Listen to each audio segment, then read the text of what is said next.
नमस्कार। R S Maithili channel में अपने स्वागत है। आइ हम सब देखब वीडियो के अंतर्गत काव्यक दोष। काव्यक दोष से सेहो यूजीसी नेट परीक्षा में क्वेश्चन पूछल जाइत अछि। तैं हम सब देखब यह काव्य की दोष अछि, काव्यक दोषक लक्षण की अछि। संसारक प्रत्येक वस्तु में गुण दोष रहैत अछि। जखन ब्रह्माजीक सृष्टि में गुण दोष अछि तो कविक रचना में गुण दोष रहब स्वाभाविक अछि। कोनो कवि ई नहि चाहै छथि जे हुनक रचना में वा काव्य में दोष होइन, मुदा ई अनायासे भऽ जाइ छै। आचार्य लोकनि काव्य के निर्दोष या दोष रहित रहब अत्यंत आवश्यक मानने छथि। काव्य कविक पुत्र सदृश प्रिय होइत अछि। जहिना कुपुत्र मनुष्य के लेल कष्टदायक होइत अछि, जहिना श्वेत कुष्ठ रोगक दाग सुंदर शरीर के असुंदर बना दैत अछि, तहिना काव्यक लेल सेहो दोष कष्टदायक आ अशोभनीय अछि।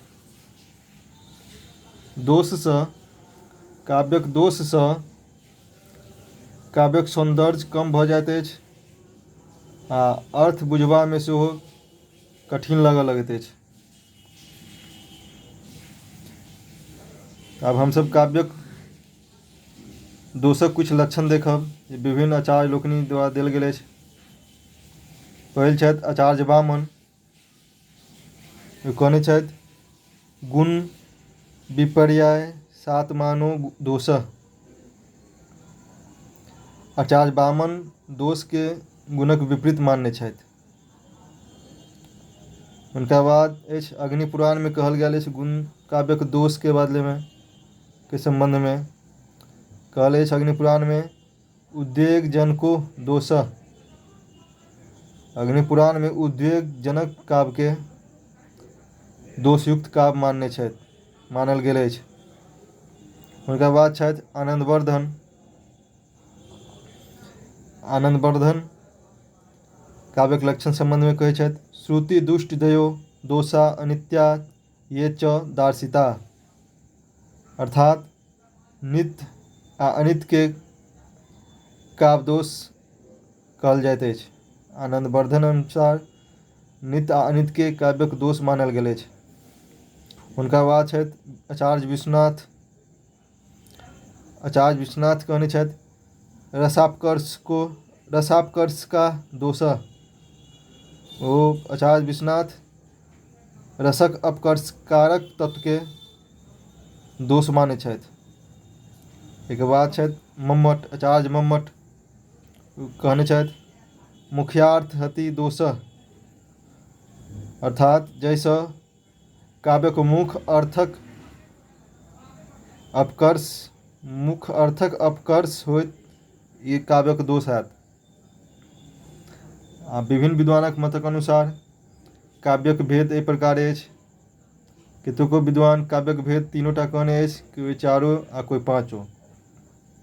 काव्यक मुख्य भेद अछि ई चारि प्रकारक।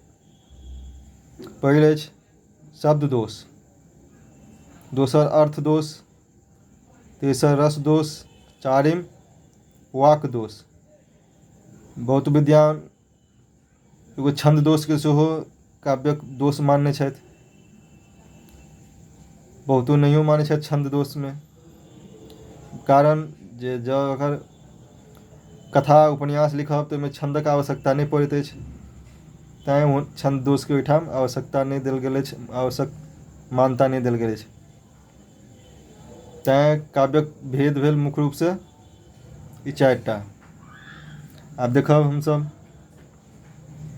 शब्द दोष की अछि, अर्थ दोष की अछि।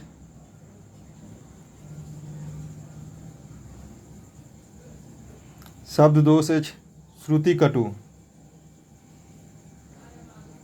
च्युत संस्कृति, अप्रयुक्त दोष, अश्लील, ग्रामत्व दोष, क्लिष्टत्व, अप्रतित्व, अकर्मत्व।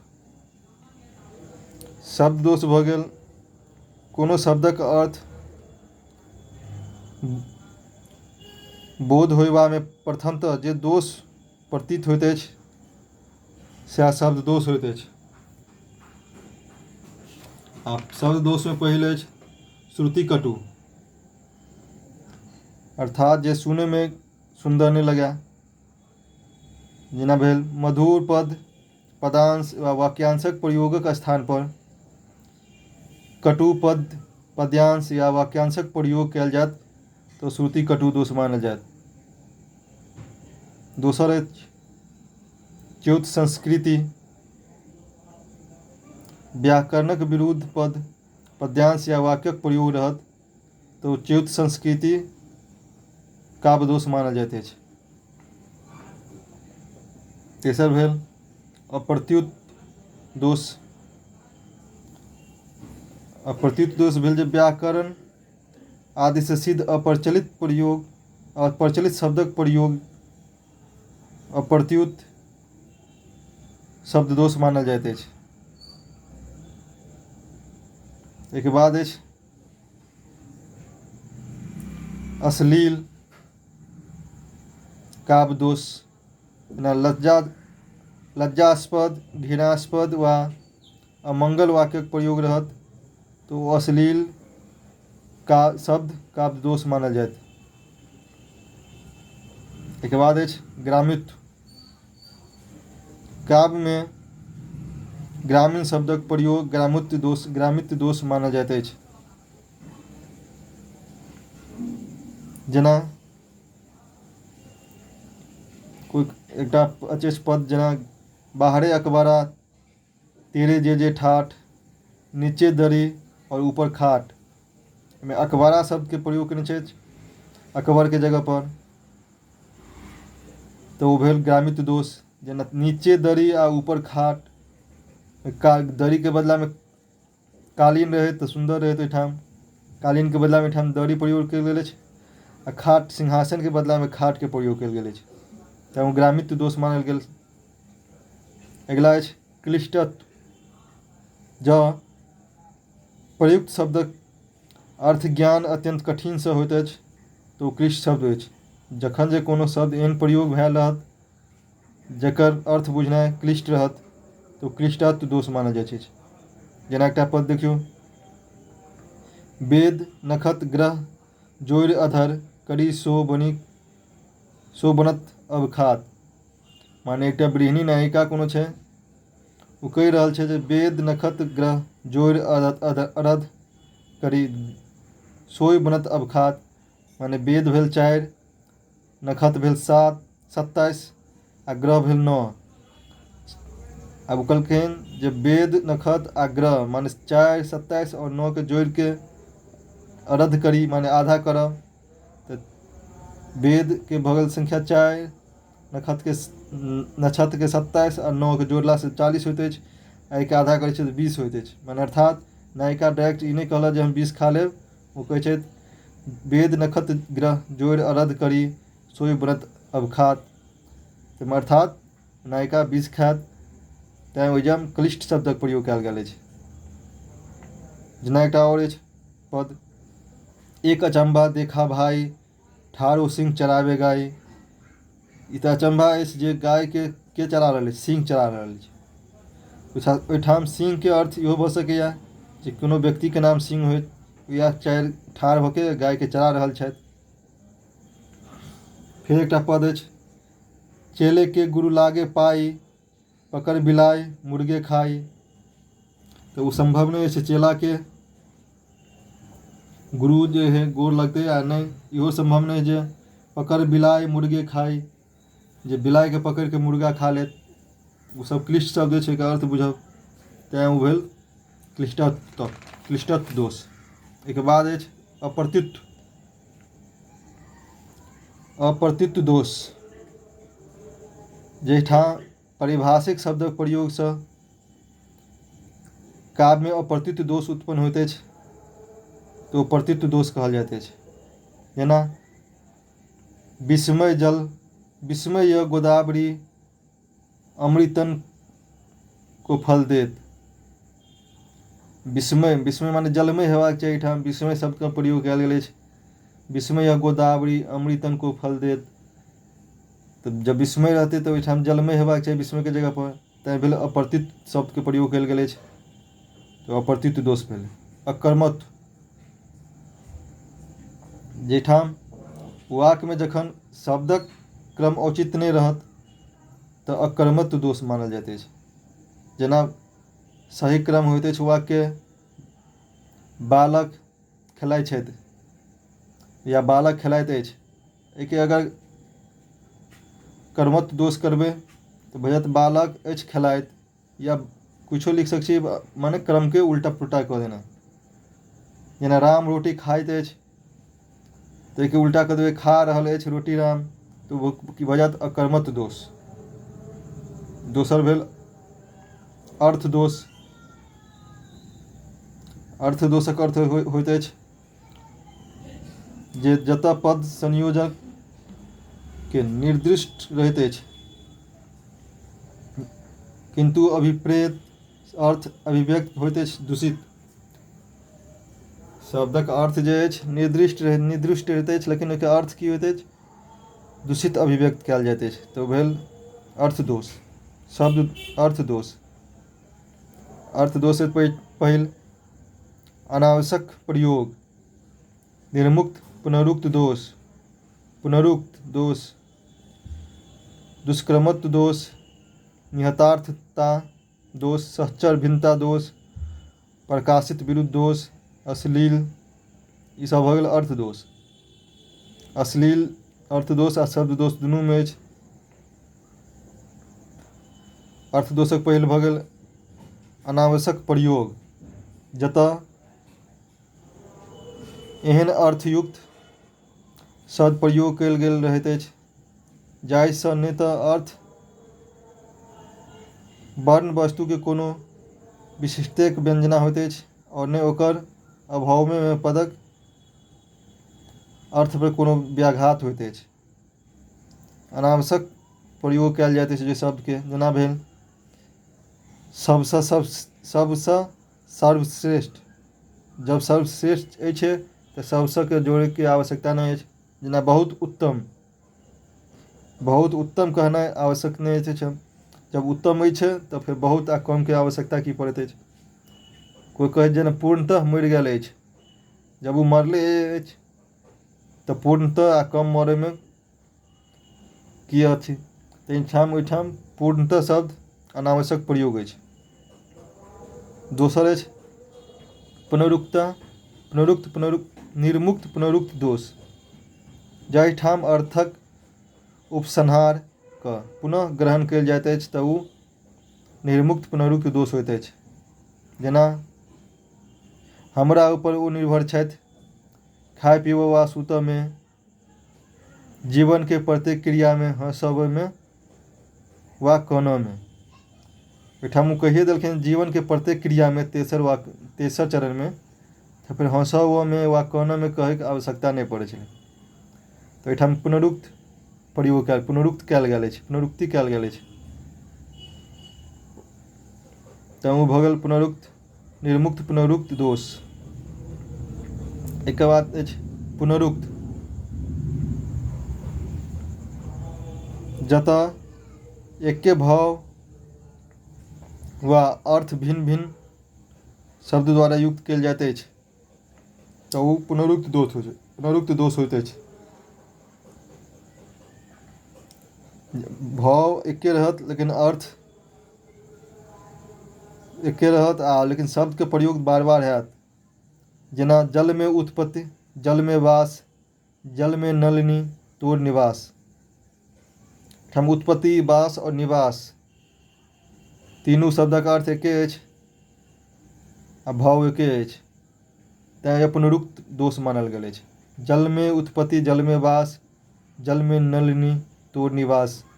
उत्पत्ति, वास और निवास तीनू पुनरुक्त कयल गेल अछि, तैँ पुनरुक्त दोष मानल जाइत अछि पदमे। दुष्कर्मठ,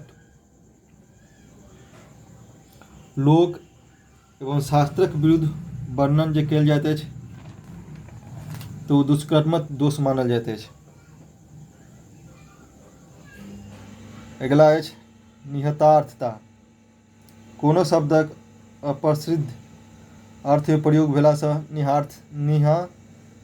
निहितार्थता शब्द दोष मानल जाइत अछि, अर्थ दोष मानल जाइत अछि। जेना एहिठाम लिअ एगो पद, धूप दीपसँ आमोदित छल मन्दिरक आंगन।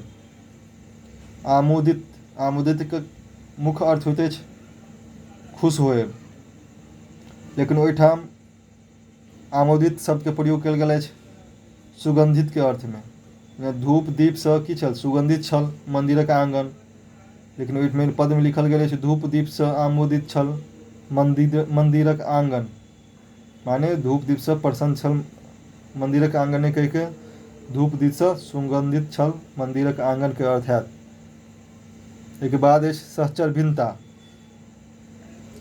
जखन सुन्दर आ असुन्दर अथवा उत्कृष्ट एवं निकृष्ट एक संग वर्णन रहत तो सहचर भिन्नता मानल जात।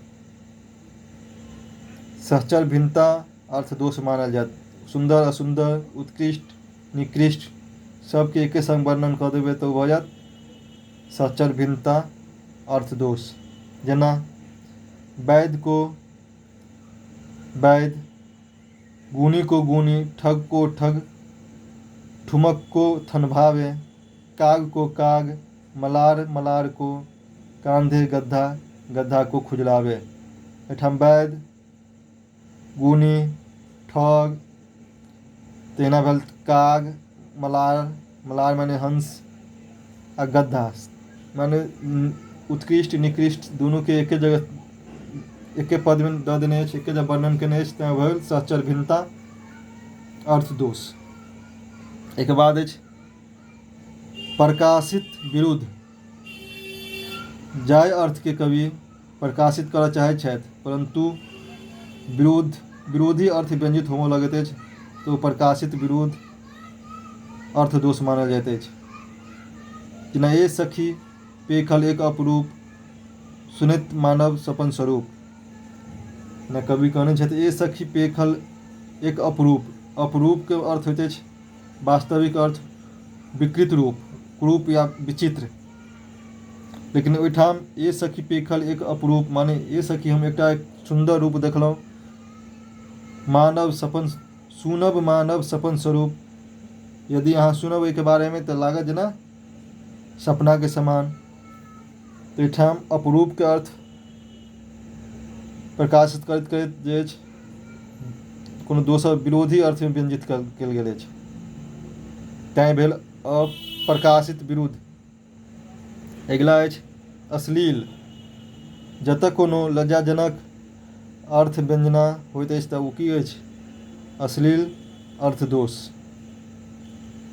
एहि प्रकार शब्द दोष अर्थ दोष। एहिके बाद अछि रस दोष।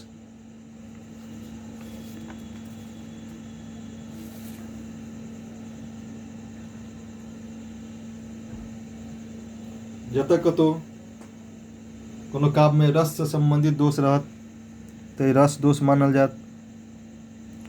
रस दोष एहि प्रकार अछि परिपंथी सांग परिग्रह। दोसर अछि अंगभूत रसक पुनः पुनः प्राप्ति, अकांड प्रथन, अकांड छेदन, अंगभूत रसक अतिवृद्धि, प्रकृति विपर्य। ओ सब भेल रस दोष। पहिल अछि परिपंथी सांग परिग्रह। अभीष्ट रसक विरुद्ध रसक सामग्रिक उल्लेख रहलासँ परिपंथी सांग परिग्रह रस दोष मानल जाइत अछि। दोसर अछि अंगभूत रसक पुनः पुनः प्राप्ति। ई दोष मात्र प्रबंध काव्य में होइत अछि, जतऽ अप्रधान रूपसँ अवस्थित रसक परिपाक भऽ गेला पर ओकर पुनः पुनः दीप्ति कयल जाइत अछि तऽ अंगभूत रसक पुनः पुनः दीप्ति रस दोष मानल जाइत अछि। तेसर अछि अकांड प्रथन। अकांड प्रथन माने संगत कथन। जतऽ प्रस्तुत रसक उपेक्षा क अप्रस्तुत रसक विस्तार कयल जाइत अछि तऽ ओ होइत अछि अकांड प्रकथन। अगिला अछि अकांड छेदन। जतऽ रस विशेषक परिपाक भऽ रहल होय ताहि कालमे कोनो कारणसँ कोनो रस भंग कऽ देल जाइत अछि तऽ ओ अकांड छेदन नामक रस दोष मानल जाइत अछि। अकांड छेदन नामक रस दोष हैत। एक अगिला अछि अंगभूत रसक अतिवृद्धि। काव्य वा नाटक में एकटा रस अंगी होइत अछि, अंगी रस होइत अछि तथा दोसर अंगरस होइत अछि। जखन कवि प्रधान वा अंगी रसक उपेक्षा कऽ अंगरसक परिपाक के महत्व देबऽ लगैत अछि ततऽ अंगभूत रस अतिवृद्धि रस दोष मानल जाइत अछि। अगिला अछि प्रकृति विपर्य। नायक मुख्यतः 3 रूप में होइत अछि, दिव्य माने देवता, दिव्यादिव्य देवता अवतार आ अदिव्य माने मनुष्य। जँ कवि हिनका लोकनि के प्रकृति के ध्यान में नहीं राखि दिव्य में अदिव्य आदि गुणक प्रकरण कऽ दैत अछि, दिव्य में आदिव्य गुणक समावेश कऽ दैत अछि तऽ ई प्रकृति विपर्य नामक रस दोष मानल जाइत अछि। एहि प्रकार रस दोष सब देखलहुँ। एक अगिला अछि वाक दोष। जब कोनो वाक में कोनो प्रकार दोष होइत अछि तऽ वाक दोष भऽ गेल। एकर एते विशेषता नहीं अछि। तऽ आब ओहिसँ हम देखब विभिन्न आचार्य लोकनि अनुसार वाक्यक कते भेद अछि, काव्य दोषक कते भेद अछि। जेना आचार्य भरत मुनि छथि, ओ 10 प्रकारक काव्य दोष मानने छथि। जेना भेल गुणार्थ, अर्थांतर, अर्थहीन, भिन्नार्थ, एकार्थ, अभिलुप्तार्थ, न्यायदेत, विषम, विसंधि, शब्दहीन। उ सब आचार्य भरत अनुसार 10 प्रकारक काव्य दोष अछि। हिनका बाद छथि आचार्य भामा। आचार्य भामा 3 प्रकारक काव्यक दोष मानने छथि, समान दोष, वाणी दोष आ अन्न दोष। समान दोष, वाणी दोष आ अन्न दोष। अन्न दोष भेल जाहिमे सब दोष धऽ दियौ, कोनो अथी नहि। तेसर भऽ गेल आचार्य डांडी। आचार्य डांडी 10 प्रकारक काव्य दोष मानने छथि। हुनका बाद छथि आचार्य वामन। आचार्य वामन सेहो 4 प्रकारक काव्य दोष मानने छथि, पद दोष, पदार्थ दोष, वाक दोष और वाक्यार्थ दोष। आचार्य वामन 4 प्रकारक काव्य दोष मानने छथि, पद दोष, पदार्थ दोष, वाक दोष, वाक्यार्थ दोष। हिनका बाद छनि मम्मट। आचार्य मम्मट सेहो मुख्यतः 3 प्रकारक काव्यक भेद मानने छथि, शब्द दोष, अर्थ दोष और रस दोष। यह हुनकर 3 प्रकारक काव्य दोष छनि आचार्य मम्मट के अनुसार। सबसे अधिक काव्य दोष आचार्य विश्वनाथ मानै छथि। आचार्य विश्वनाथक अनुसार 70टा काव्य दोष अछि। तो हमसब एहि वीडियो में देखलहुँ आज काव्यक दोष, विभिन्न विद्वानक की मत छनि, काव्यक की लक्षण अछि आ काव्यक कएटा दोष अछि। ई सब नेट परीक्षा में कतेको बेर पूछल गेल अछि, तेँ एके स्मरण राखब आवश्यक अछि। और एहन वीडियो देखबाक लेल RS मैथिली चैनल के लाइक, सब्सक्राइब आ शेयर करैत रही। धन्यवाद।